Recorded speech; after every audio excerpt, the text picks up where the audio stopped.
you right now. Are you safe? Half shouting, I check on Jace's safety, who I suspect is at the scene of the fire. But on the other end of the phone, he dismisses me with an air of annoyance. What's this all about? I'm at work, and don't call me when I'm working. He grumbles and abruptly hangs up. There's no way someone could be casually working at the site of a fire. Upon realizing Jace isn't at his workplace, I am convinced of his betrayal.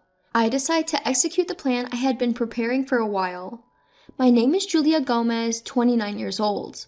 As a nurse working in a hospital, I confront numerous patients every day. Even now as an adult, I enjoy being of help to others, having always been told that I'm good at caring for others and I enjoy taking care of people. That's why I even think of nursing as my true calling. I have a beloved husband, Jace, whom I've been married to for 2 years, and we've enjoyed our married life in his company housing. I met Jace through a mutual acquaintance 3 years ago. At a drinking party where a few friends gathered, Jace, perhaps because of his shyness, got drunk at a fast pace and went down early. Whether it's because of my profession as a nurse or my inherent personality, I couldn't leave a drunk Jace alone and ended up taking care of him at my place, despite it being our first meeting. The next day, Jace, who didn't remember anything, said with a serious look, "I'll take responsibility," to which I burst out laughing. After explaining the situation to the confused him and assuring him that nothing inappropriate happened, he apologized sheepishly. That's how our relationship began, and we got married after dating for a year. Now, as we approach our 3rd year of marriage, we don't have any children yet, but I believe I can build a warm family with Jace. However, recently his work has been busy, his weekend work has increased, and he often comes home with a cold attitude. Moreover, even when we're sitting on the sofa watching TV together, he's constantly looking at his smartphone screen and sighing deeply. At first I wondered, did I do something to upset him? And I tried to recall my actions, but nothing came to mind. Gradually, I became worried about Jace's health, so I started researching well-balanced menus and preparing more substantial meals for his lunchbox and dinner. On that day, my hospital operates on a 2-shift system of day and night, and I was originally scheduled to work the night shift that day. However, I got a message from a colleague the day before asking me to switch from night to day shift, so I quickly changed to the day shift. I had originally told Jace that I was on the night shift, so I intended to tell him about the shift change, but things were hectic and I ended up contacting him on the day itself. I sent him a message saying, "I switched to the day shift today, so I'll cook dinner and wait for you," but the reply was slow to come. I thought he might be busy with work, and while I was focusing on my duties, a few hours later I got a reply saying, "Understood." Before, even during work, he would reply quickly and sometimes use emojis in his texts, but lately, his replies have been short. Is he that busy, or is this what happens after 2 years of marriage? Feeling a little lonely, I hurried home after buying ingredients at the supermarket after work, determined to cook a nutritious meal again today. Today's cooking was a great success, even by my standards. I dish up the finished meal, take a quick photo, and post it on my cooking account on social media. While I enjoy cooking for Jace, posting photos of my cooking on social media has also become something I look forward to. A few minutes after posting the photo, I get a notification on my social media. Haha, they're commenting again so soon. One of my cooking friends I met through my social media cooking account has been commenting a lot lately. It was refreshing to have a connection different from my work colleagues, and it made me happy. While I was doing that, Jace came home from work, and I, who had been waiting to have dinner with him, hurriedly reheated the food. "Welcome home, dinner's ready. Did you have a busy day again?" Thanks. Yeah, I guess so, I'm tired. But more importantly, you had a sudden shift to day work, huh?" I see Jace, who's changed into his loungewear, sit down in his chair looking exhausted and bring over the reheated food. "Yeah, a colleague had an urgent matter. Sorry for the late notice?" I also sit down at the table and start eating dinner, saying, "Let's eat." "No, it's fine. It was a sudden decision after all, but I'd like you to tell me earlier in the future. Sometimes I have plans to go drinking with colleagues." "Ah, I see. Got it." While saying that, I noticed that Jace hadn't been eating much since earlier. Is the food not very good? Could it be that it didn't suit his taste? Worried, I asked, and Jace's hand holding the fork stopped dead in its tracks. Then he opened his mouth with a somewhat awkward expression. "No, that's not it. I just don't seem to have an appetite. Sorry, I'll eat it for breakfast tomorrow." Jace, giving a forced laugh, said, "Thanks for the meal," got up from his seat and headed towards the bathroom. More than half the food was still left on the table, just as I thought. With a certain conviction, I followed Jace, who was heading to the bathroom. "Hey, are you feeling okay? You haven't seemed well recently. I'm worried. You should go to the doctor." Jace, brushing his teeth in the bathroom, rinsed his mouth and laughed off my words. "I'm fine. Oh, maybe it's because I haven't been exercising lately. I'm going for a walk now." Saying this, Jace tidied himself up and quickly headed to the front door. "I'll go with you," I said, but was gently turned down. Even more worried, I decided to secretly follow Jace, who'd gone out, just in case he collapsed on the way, so I could go help right away. Even though that's what I was thinking on the surface, somewhere in my heart there might have already been a different anxiety swirling around. That anxiety was soon confirmed as I started tailing him. Contrary to my concerns, Jace, who was walking spiritedly, stopped in front of a park a short distance from the house. He looked around and seemed to be contacting someone on his smartphone. Then, a white car pulled up. Jace approached the white car and chatted briefly with the person in the driver's seat. It's too dark to see clearly. As I got a little closer, I could see the person in the driver's seat. A young woman with long curly hair giving a seductive impression. The moment I saw her, my hand naturally pulled out my phone and activated the camera. Jace getting in the passenger seat, the woman laughing. I reflexively captured the scene in a photo, and by the time I had came to my senses, the car with the two of them had driven off. Surprise, along with confusion, suspicion, and various emotions swirled around in my head, leaving me unable to move from the spot. Then, a message came from Jace saying, "I bumped into a friend, so I'll be home a bit late." A friend? By chance?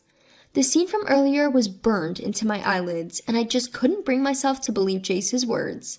That night, Jace didn't come home until after 1 a.m.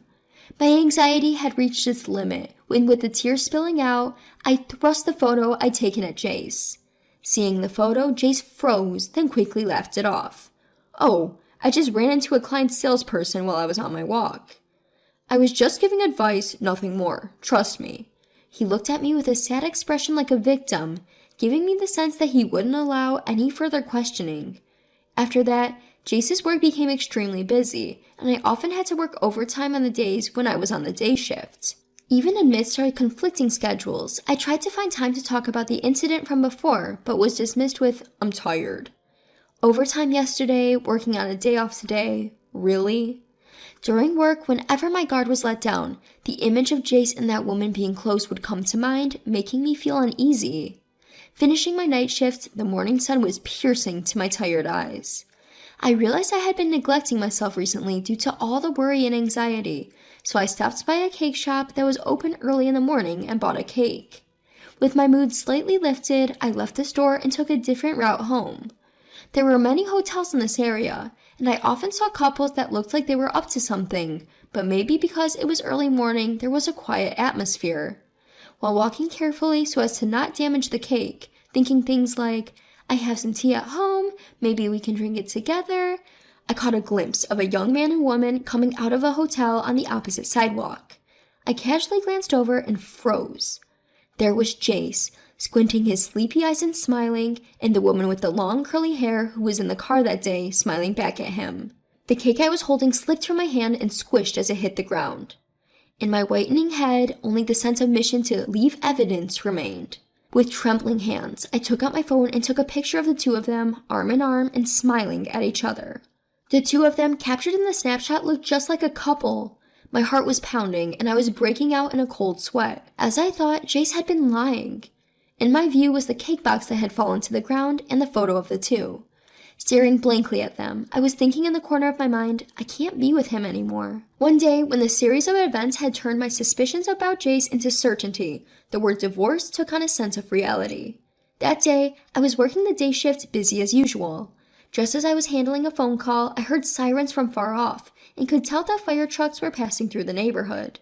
It wasn't just one, but 2 or 3 in succession, which made me worried that there might be a fire somewhere. After finishing the call and taking a breather, 2 of my colleagues who had gone to the patient's room returned, talking about how scary it was. "Good work, what happened?" Thinking there might be some trouble, I asked, and they lowered their voices to tell me, "There's a fire at Company A. A patient we just passed in the hall said so." Company A? A fire? The moment I heard those words, a cold sweat trickled down my back. Excusing myself to my colleagues and gripping my phone, I quickly headed to a secluded spot. Company A, where the fire was reported, was where Jace worked. With a prayer-like feeling, I called Jace. As usual, I had seen him off to work that morning. Since the series of events, we hardly saw each other at home and talked less, but I never missed seeing him off in the morning. Please pick up. As if my prayer had been answered, on the third or fourth ring, I heard Jace's voice say, "Hello? Where are you? Are you okay?" To me, who was half shouting to confirm his safety, the man himself sounded annoyed. "What's the matter all of a sudden? I'm at work, you know, and don't call me during work hours." He grumbled and hung up after a single sentence. Only the end of call tone, a beeping sound came through my earpiece. From Jace's response, I was relieved to know that he wasn't caught in the fire, but I felt a big discomfort. There's no way he could be working normally at a place where a fire was happening. Furthermore, I was increasingly angered by his words and attitude, which seemed to trample on my feelings of concern. Jace is probably not at work right now. I saw him off to work as usual today, but the place he went to was definitely not his workplace. Since we got married, I might have unknowingly been seeing him off to another woman's place all along. Out of the corner of my eye, I thought I saw his shimmering, long, curly hair. I made up my mind and made a call to a certain person from my clenched phone. After finishing my work safely, I hurried home and began to pack up the furniture and appliances around the house. Then the doorbell rang. Ding dong! When I opened the front door, it was not Jace standing there, but a friend from college. This friend knew about me and Jace's situation and had volunteered to help with this running away from home. Despite my sudden request for help moving my belongings from work, she readily agreed. "Thank you so much. I'll treat you to something next time." Feeling apologetic, I said, but she returned with a smile. "You've had it tough, haven't you? I'm always ready to help." I felt grateful for having such a good friend, a feeling that had faded recently, and my heart warmed. Together, we moved out the furniture and appliances and also loaded the clothes I had prepared in advance into the car. The room, now missing the furniture and appliances I had been using since my single days, had hardly any belongings left and seemed very empty. Looking at such a room, I asked myself again if I had any lingering attachments to my past life. No, I don't need it anymore. Without feeling any pull to stay, I briskly turned on my heel. My destination was an apartment near my workplace. Actually, on the day I saw Jace leaving a hotel with a woman, I went straight to a real estate agent in a rush. I wasn't sure about getting a divorce yet, but I had rented an apartment just in case. Pleased with my own decision, I checked the items I had moved into the apartment and began to unpack. Then, I remembered something and pulled out my phone. Holding the phone to my ear, I waited for the robotic voice guidance to start. Several hours later, after settling down from moving, while I was taking a break, I got a line call. Checking the display, I saw the name Jace. Exhaling deeply, I waited a moment before answering. "Hello?" "Julia, where are you? When I got home, it was empty and I can't use my phone anymore. What's going on?" Most of the stuff at home was originally mine, so I just took it with me. And as for the phone, it was under my name, so I canceled it. His frantic voice came through the phone, but I calmly stated the facts. "By the way, isn't your phone unusable?" "Well, I'm only able to use Line because I'm connected to Wi-Fi. No, more importantly, you said you took the stuff. You're not seriously running away, are you? This is a joke, right?"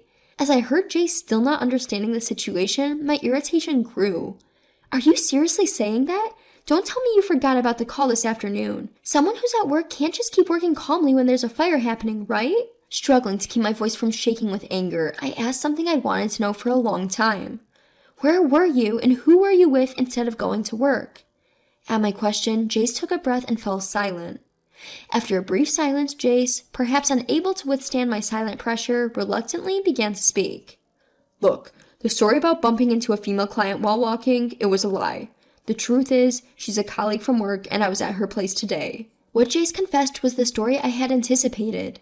He had been involved with the company receptionist, Savannah, for about 6 months. He had been seeing her on the days I worked the night shift. But recently, as Savannah became more demanding, he had lied about having to work overtime on his days off just to see her. And today, they both had taken paid leave and spent the day at Savannah's house. They only found out about the fire when Savannah's phone received a call from their office. Having confessed everything, Jay still pleaded over the phone. I want you to forgive me." I thought, what a joke. I'm glad to finally hear the truth from you, Jace. Despite our short marriage, I was doing my best to build a good family life.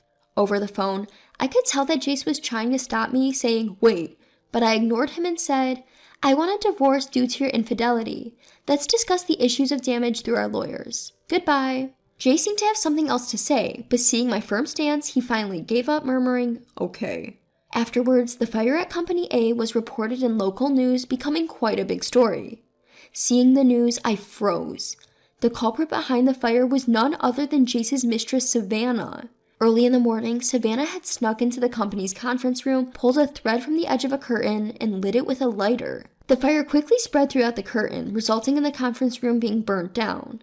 Fortunately, the building itself only suffered minor damage, but from the surveillance footage, it was clear that Savannah was the perpetrator. As for her motive, Savannah said that the married man she was dating wouldn't divorce his wife, and even her threats of exposing their relationship to the company had no effect. She claimed she thought she had to do something drastic. To be honest, I didn't understand why anyone would want to commit a crime just to be with Jace. However, according to Savannah's colleagues, she often complained about being lonely. Perhaps she envied the married man who seemed to have everything, thinking that having him would fill her own loneliness. Thinking this far, I suddenly realized that feeling lonely even when you're with someone is far more painful. After the divorce talk, I hadn't been in direct contact with Jace, but the divorce proceedings were advancing through our lawyers. In the meantime, I heard about what was happening at Jace's company. After the fire broke out, Jace, who knew nothing about it, was apparently surprised when he heard the truth about the incident from the company's general affair representative. Savannah was arrested immediately, and news of their relationship spread quickly throughout the company. Unable to bear the gossip any longer, Jace resigned from his job. Hearing about all this, I felt a tiny bit of sympathy, but I mostly thought that Jace had brought this upon himself by choosing another woman. With that in mind, I went through the divorce process without much emotion, and we successfully divorced. The process was made smooth by the pictures of Jace's infidelity that I had taken on my phone. Additionally, I made sure that the alimony was properly paid from Jace's severance pay. Now that my connection with Jace was completely severed, I was enjoying living alone in my new apartment where I had become quite settled. Perhaps I had been neglecting myself by always putting others first. While continuing my job as a nurse, I started to enjoy cooking, which had been my greatest pleasure during my marriage with Jace, just for myself. In the morning, I opened the window of my apartment to let in the fresh air. Glancing outside, I saw a family of 3 walking together happily. Seeing that, I felt no regret at all, and rather, I felt excited thinking about my future. Just then, my phone buzzed. I returned to my room and couldn't help but smile at the screen. I had hit it off with someone I connected with on a cooking account on social media, and we had become close in no time. We had made a plan to cook together that day.